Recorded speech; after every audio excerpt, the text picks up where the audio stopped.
큰 기쁨의 좋은 소식, 이런 제목입니다. 큰 기쁨의 좋은 소식. 자, 본문 10절하고 11절을 우리 다 같이, 가정에 계신 우리 성도님들도 자녀들과 다 같이 우리 본문 10절하고 11절을 다 함께 읽어보겠습니다. 천사가 이르되 무서워하지 말라. 보라, 내가 온 백성에게 미칠 큰 기쁨의 좋은 소식을 너희에게 전하노라. 오늘 다윗의 동네에 너희를 위하여 구주가 나셨으니 곧 그리스도 주시니라. 아멘. 우리 예수님께서 이 땅에 사람의 몸으로 나신 것, 찾아와 주신 것, 이것이 바로 큰 기쁨의 좋은 소식입니다. 한 가정만 생각해도 그 가정에 기다리던 아이가 태어나면 그것도 역시 기쁨의 소식이지요. 그래서 아이가 태어나면 어떻습니까? 아이의 엄마, 아빠가 기뻐합니다. 엄마, 아빠만 기뻐하나요? 할아버지, 할머니가 더 기뻐하시는 것 같습니다. 할아버지, 할머니가 너무나 기뻐하고 갓난아이 사진을 찍어서 카톡으로 여기저기 보내기도 합니다. 사실 갓난아이 얼굴이 다 거기서 거깁니다. 다 비슷한 것이지요. 그럼에도 아이의 가족들은 특별히 아이가 이쁘게 보이는 것이고, 보면 볼수록 너무나 신기한 것이고, 벌써 생긴 것이 이 누구를 꼭 빼닮았구나, 이런 말도 하면서 마음도 흐뭇해지고 입가에도 저절로 미소가 띄어지고, 이렇게 아이가 가정에 태어나면 그 아이로 인해서 온 가족들이 다 기뻐하는 것입니다. 가족만 기뻐하는 것이 아니라 가족 주변의 지인들도 같이 기뻐하고 축하해주고 다 같이 감사하게 되는 것입니다. 하물며 하나님의 아들이 이 땅에 나셨는데, 예수 그리스도께서 이 땅에 사람의 몸으로 찾아와 주셨는데, 이것이 얼마나 큰 기쁨의 좋은 소식이겠습니까? 그래서 성탄절을 맞이하는 이 아침, 예수님이 이 땅에 오신 것 정말로 큰 기쁨의 좋은 소식임을 우리가 알겠는데, 그렇다면 좀 더 구체적으로 왜 이 일이 큰 기쁨의 좋은 소식인가 함께 생각해 보면서 은혜를 나누고자 합니다. 먼저 첫 번째는 구약의 예언들이 그대로 이루어진 사건이기 때문입니다. 구약의 예언들이 그대로 이루어진 사건이기 때문입니다. 가정에서 예배드리는 분들은 주보가 없을 텐데 잘 기억하십시오. 우리 다 같이 한번 따라해 보겠습니다. 구약의 예언들이 그대로 이루어진 사건이기 때문입니다. 예, 그렇습니다. 구약 예언의 성취이다. 무엇이 그렇습니까? 예수 그리스도께서 이 땅에 나신 것이 구약 예언의 성취라는 것입니다. 구약 성경에 많은 말씀들이 있지요. 얼마나 많은 말씀들이 있습니까? 그런데 그 많은 말씀들 중에 핵심이 무엇인가? 가장 중요한 말씀이 무엇인가? 가장 비중 있는 말씀이 무엇인가? 그 말씀은 바로 예수 그리스도에 대한 말씀입니다. 장차 이 세상에 예수 그리스도께서 오실 것이다. 예수 그리스도에 대한 말씀, 이 말씀이야말로 구약 성경을 대표하는 가장 중심적이고 비중적인 말씀이라고 말할 수가 있는 것입니다. 제가 이 시간 구약 성경에 있는 예수 그리스도에 대한 말씀들 다 읽어드릴 수가 없습니다. 다 언급할 수도 없습니다. 너무나 방대하기 때문에 일일이 찾아서 읽을래야 읽을 수가 없는 것입니다. 다만 가장 대표적인 구약의 구절들 이 시간에 간단히 같이 보겠습니다. 자, 창세기 3장 15절. 창세기 3장 15절. 예, 우리 가정에 계신 분들도 같이 소리내어서 창세기 3장 15절을 읽겠습니다. 내가 너로 여자와 원수가 되게 하고 네 후손도 여자의 후손과 원수가 되게 하리니 여자의 후손은 내 머리를 상하게 할 것이요 너는 그의 발꿈치를 상하게 할 것이니라 하시고. 자, 이 구절이 참 중요한 구절입니다. 다 중요한 구절이지만 이 창세기 3장 15절을요 원복음이라고 합니다. 원복음, 최초의 복음이 바로 창세기 3장 15절입니다. 에덴 동산에서 아담과 하와가 선악과를 먹었지요. 하나님께서 먹지 말라고 금하신 선악과를 아담하고 하와가 먹어버렸습니다. 그래서 하나님께 죄를 지었고, 죄를 지었기 때문에 정령 죽으리라 하나님께서 말씀하신 대로 그들은 결국 죽을 수밖에 없고, 죽은 다음에 끝이 아니라 영원토록 멸망당할 수밖에 없게 된 것입니다. 그런데 하나님께서 그런 아담하고 하와에게 복음의 말씀을 주셨으니 그 복음의 말씀이 바로 창세기 3장 15절인 것입니다. 이 말씀을 간단히 보겠는데요, 내가 너로 여자와 원수가 되게 하고 그랬죠. 그리고 내 후손도 여자의 후손과 원수가 되게 하리니. 자, 여기서 내 후손이 누구일까요? 내 후손. 내 후손은 뱀의 후손을 말하는 것이고 마귀를 가리키는 것입니다. 그렇다면 여자의 후손은 누구를 말하는 것일까요? 여기서 여자의 후손이 바로 예수 그리스도를 말하는 것입니다. 자, 여러분, 족보를 보면 족보는 남자 중심으로 기록이 되어 있습니다. 그래서 족보에 사라가 이삭을 낳고 족보에 그렇게 써 있지 않습니다. 누가 이삭을 낳았다고 그럽니까? 아브라함이 이삭을 낳았대요. 아브라함이 남자인데 아브라함이 이삭을 낳고, 그 다음에는 이삭이 또 누구를 낳습니까? 이삭이 야곱을 낳고, 이렇게 아버지가 아들을 낳고, 남자가 남자를 낳아요. 아버지가 아들을 낳고 그 아들이 그 아들을 낳고, 족보가 이렇게 기록되어 있는 것입니다. 그리고 여러분 잘 아시는 명심보감의 한 구절이 있는데요, 이 구절 여러분 다 잘 아십니다. 아버지 날 어떻게 하시고 낳으시고, 아버지 날 낳으시고, 어머니는 어떻게 하셨어요? 어머니 날 기르시고. 이게 명심보감에 있는 구절입니다. 그래서 우리 모든 인간들은 다 아버지에게서 태어났다, 이렇게 말할 수가 있다라는 것입니다. 그런데요, 아버지에게서 나지 아니한 사람 단 한 분이 계신데 그분이 누구세요? 그분이 바로 예수 그리스도이십니다. 예수 그리스도께서는 남자와 여자의 관계가 아닌 성령으로 잉태해서 동정녀 마리아의 태를 통해 이 땅에 오신 분이십니다. 그러므로 예수 그리스도만이 여자의 후손인 것입니다. 그런데요, 여기 창세기 3장 15절 보면 여자의 후손에 대한 말씀이 나오고, 이 여자의 후손이 어떻게 하시는가? 여자의 후손이 어떻게 하신대요? 내 머리를 어떻게 하세요? 상하게 하신다. 내 머리는 마귀의 머리죠. 그래서 이것은 예수 그리스도께서 마귀의 권세를 깨뜨려 버리실 것이다. 아담과 하와가 왜 선악과를 먹었습니까? 마귀가 미혹했기 때문에. 마귀의 미혹을 받아서 선악과 먹고 죄를 지었습니다.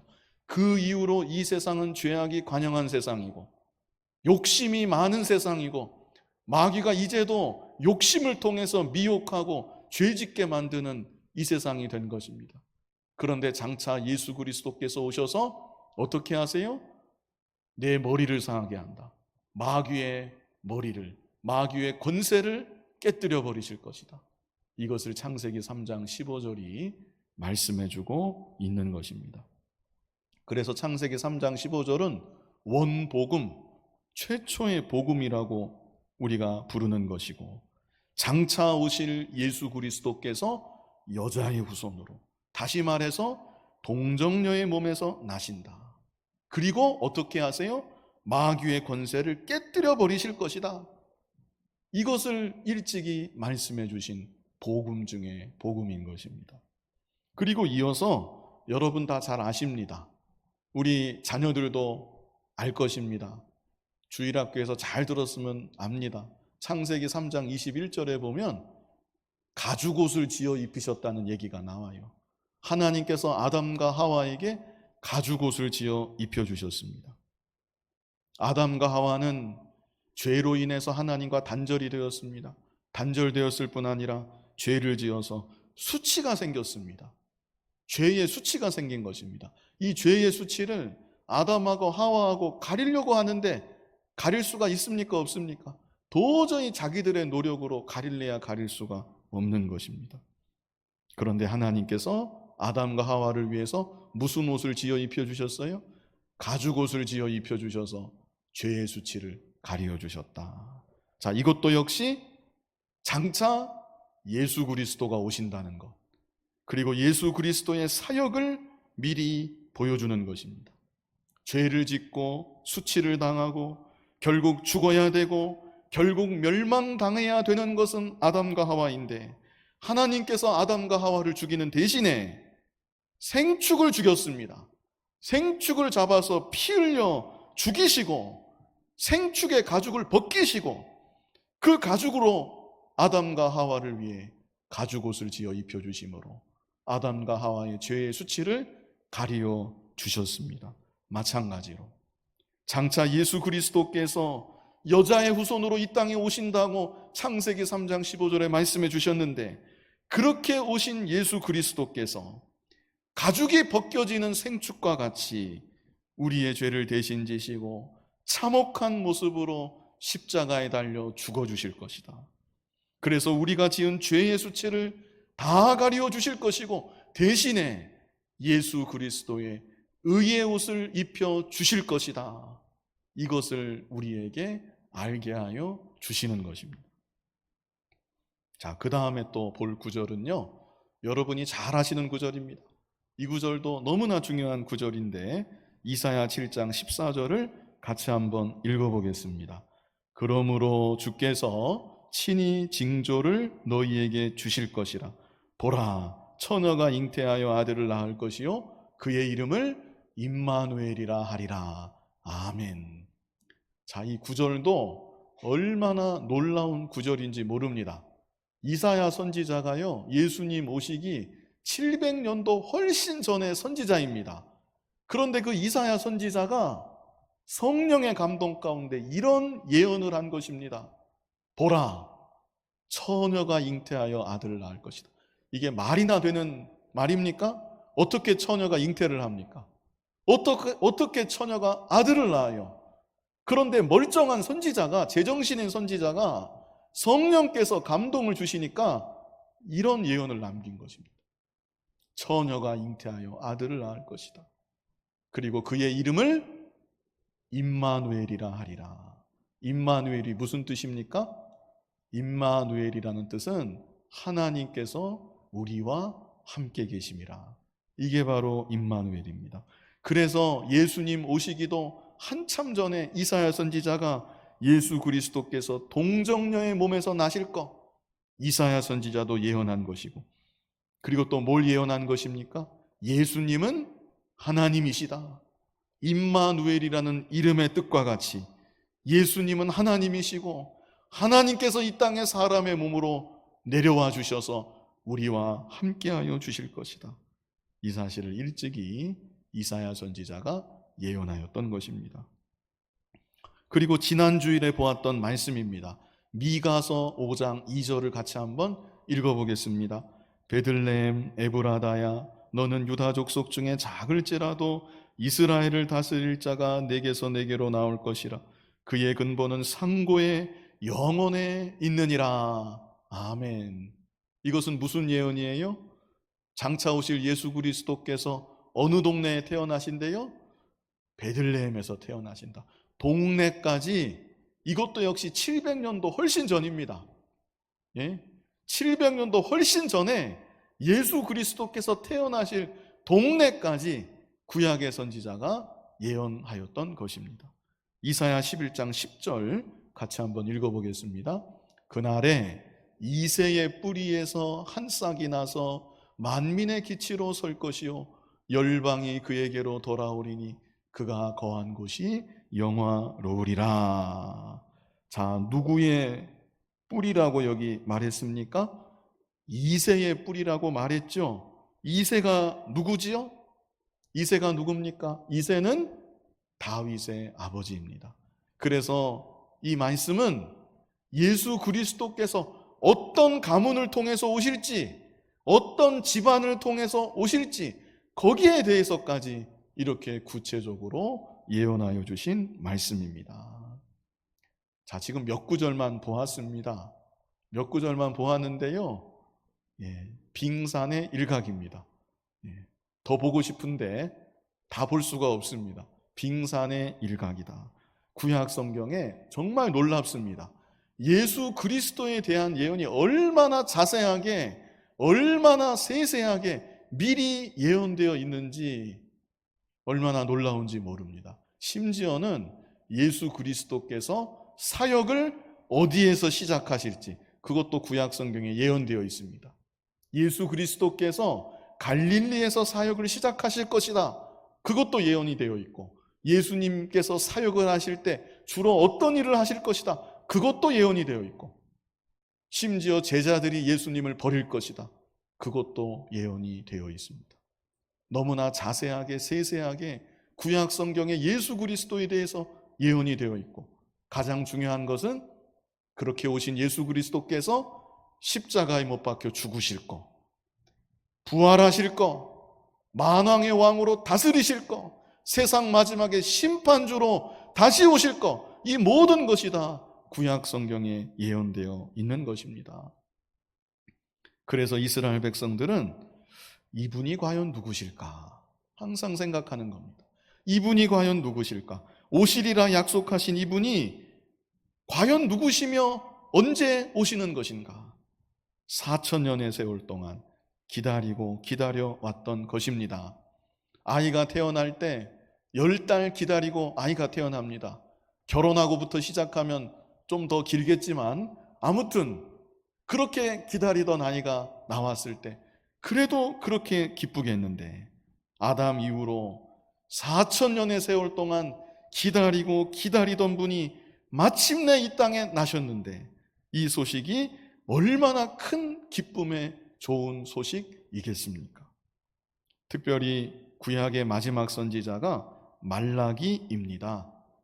그런데 말라기 선지자 이후로 400년이 넘는 세월 동안 하나님께서 이스라엘 백성들에게 아무런 말씀도 주시지 않았습니다. 말라기 선지자가 끝이에요. 그 다음에는 세례 요한입니다. 바로 400년이 넘는 세월 동안 예수님 나시기까지 하나님께서 아무 말씀도 이스라엘 백성들에게 주시지 않았다는 것입니다. 그래서 이 시기를 가리켜서 중간기라고도 하고, 중간기라고도 하고, 암흑기라고도 합니다. 구약에서 신약을 연결하는 기간이라고 해서 중간기라고 하고, 또 이 시기는 암흑기인 것입니다. 영적 흑암의 시기였던 것입니다. 그런데 이 시기를 지나서 마침내 예수 그리스도께서 구약의 그 모든 예언들을 성취하시면서 예수 그리스도께서 이 땅에 나시는 것입니다. 오랜 세월 기다리고 기다렸을 뿐 아니라 예수님이 오시기 바로 전 400년 넘는 세월 동안 이스라엘 땅은 흑암의 땅이었습니다. 절망적인 상태였습니다. 그런데 그런 절망의 끝에 구약의 모든 예언들이 성취되며 기다리고 기다렸던 예수 그리스도께서 마침내 이 땅에 나시었으니 이 소식이야말로 큰 기쁨의 좋은 소식인 것입니다. 자, 이제 두 번째 참 중요합니다. 인류를 죄에서 구원할 소식이기 때문입니다. 얼마나 중요한 말인지 모릅니다. 어떤 소식이요? 인류를 죄에서 구원할 소식이기 때문에 아무리 기다렸던 일일지라도 4,000년이 아니라 10,000년을 기다렸던 일이라 할지라도 그 일이 이루어져서 별다른 유익이 없더라. 그렇다면 그 소식은 그렇게 기쁜 소식이라고 말할 수가 없습니다. 그런데 예수 그리스도께서 이 땅에 오신 것은 온 인류의 가장 중대한 문제, 근본적인 문제, 반드시 해결해야 되는 문제, 그 문제를 해결하기 위해서 예수님이 이 땅에 오신 것이고, 예수님이 오셔서 그 문제가 실제로 해결이 되었습니다. 그렇다면 그 문제가 무엇입니까? 무슨 문제입니까? 바로 죄의 문제입니다. 성경은 창세기로부터 요한계시록까지 인간에 대해서 동일한 말씀을 합니다. 인간이 무엇인가? 인간은 한마디로 죄인입니다. 성경은 인간에 대해서 결코 긍정적인 말을 하지 않습니다. 자존감을 가져라, 네 자신을 사랑해라. 성경은 그런 말 안 합니다. 성경은 한결같습니다. 너는 뭐라고요? 너는 죄인이다. 성경은 창세기로부터 계시록까지 일관적으로 너는 죄인이다. 너는 전적으로 무능한 존재이다. 너는 전적으로 부패한 존재이다. 너는 풀 한 포기에 불과하다. 풀이 마르듯이 네 육신은 지금 쇠하고 있다. 네 육신은 말라가고 있다. 너는 결국 이렇게 죽을 것이다. 죽은 다음에는 그것이 끝이 아니라 너는 지옥에 떨어져서 영원토록 멸망받을 것이다. 성경은 이것을 말합니다. 그런데 성경이 그것만 말하는 것은 아닙니다. 구약 성경은 말씀하기를 그러나 장차 예수 그리스도께서 이 땅에 오실 것이다. 장차 예수 그리스도께서 구약의 제물들처럼 속죄의 제물로 너희들을 위해서 죽어주실 것이다. 신약 성경도 마찬가지입니다. 다만 신약은 말씀하기를 구약의 예언대로 예수님이 이 땅에 오셨다. 예수님이 실제로 오셨다. 그리고 구약의 예언대로 예수님께서 십자가에 못 박혀 죽어주셨다. 우리의 죄를 다 담당하셨다. 사흘 만에 부활하셨다. 이 사실을 말씀하고 있는 것입니다. 예수 그리스도께서 이 땅에 오신 것은 공자나 석가처럼 듣기 좋은 말 해주려고 오신 것이 아닙니다. 도덕적인 가르침을 줘서 좀 더 품위 있게 살라고 예수님이 그 목적을 가지고 이 땅에 오신 것이 아닙니다. 삶을 살아감에 있어서 좀 지혜롭게 살라고, 통찰력을 가지고 살아보라고 예수님이 그 목적을 가지고 이 땅에 오신 것도 아닙니다. 예수님이 이 땅에 오신 것은 근본적인 문제, 우리 인간의 죄의 문제를 해결하시기 위해서, 죄 가운데 죽어가는 우리를 구원하시기 위해서 우리의 구주로 예수님이 이 땅에 오신 것입니다. 예수님이 아니면 멸망받아 죽을 수밖에 없는 죄인들, 버러지 같은 존재들, 아무 소망 없는, 스스로의 힘으로는 아무것도 할 수 없는 전적으로 무능한 존재들 구원하시기 위해서 예수님이 이 땅에 오신 것입니다. 오늘 본문 11절에 말씀합니다. 오늘 다윗의 동네에 너희를 위하여 누가 나셨습니까? 구주가 나셨다. 구주가 나셨으니 곧 그리스도 주시니라. 예수님도 직접 마태복음 20장 28절에서 말씀하셨습니다. 인자가 온 것은 섬김을 받으려 함이 아니라 도리어 섬기려 하고 자기 목숨을 많은 사람의 무엇으로? 대속물로 주려 함이니라. 대속의 제물이 되어주시기 위해서, 우리 위해 죽어주시기 위해서, 우리를 죄 가운데 구원해 주시기 위해서 예수 그리스도께서 이 땅에 오셨다는 것입니다. 사형언도를 받고 죽을 날만 하루하루 기다리는 죄수에게 가장 기쁜 소식이 무엇일까요? 당신 오늘부터 당신 먹고 싶은 것 마음대로 다 먹을 수 있습니다. 산의 진미, 인류 호텔 요리사가 한 요리들 먹고 싶은 대로 다 먹을 수 있습니다. 그러면 그 소식이 기쁜 소식일까요? 밥이 목구멍에 넘어갑니까? 이제 곧 있으면 죽게 되는데, 멸망하게 되는데? 그러면 당신 원하는 대로 쾌락을 마음대로 누리면서 살아갈 수 있습니다. 그러면 그것이 기쁜 소식입니까? 무슨 의미가 있습니까? 죽을 날이 다가오고 있는데 아무 소용없고 아무 의미가 없는 것입니다. 그런데 어느 날 당신의 죄가 다 사함 받았습니다. 당신의 죄의 문제는 완전히 해결이 되었습니다. 당신은 이제 자유입니다. 당신은 더 이상 사형수가 아닙니다. 이 소식이야말로 얼마나 기쁜 소식이겠습니까? 밖에 나가면 잠잘 곳도 없습니다. 당장 잠잘 곳도 없습니다.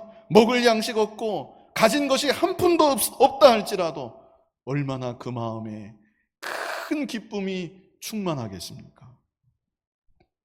모든 인간은 다 죄인입니다. 죄값으로 인해서 사형 날짜 받아둔 죽을 날만 기다리고 있는 사형수와 같은 것이 모든 인간이라는 것입니다. 그런데 예수 그리스도께서 우리의 죄를 대신 지시고 십자가에 달려 죽어주시기 위해서, 우리를 구원해 주시기 위해서 우리의 구주로 이 땅에 나셨다는 것입니다. 그러므로 이 소식이야말로 큰 기쁨의 좋은 소식, 사실 이것으로 부족합니다. 인류 역사를 통해서 가장 기쁜 소식, 그것이 바로 예수 그리스도께서 나셨다는 소식인 것입니다.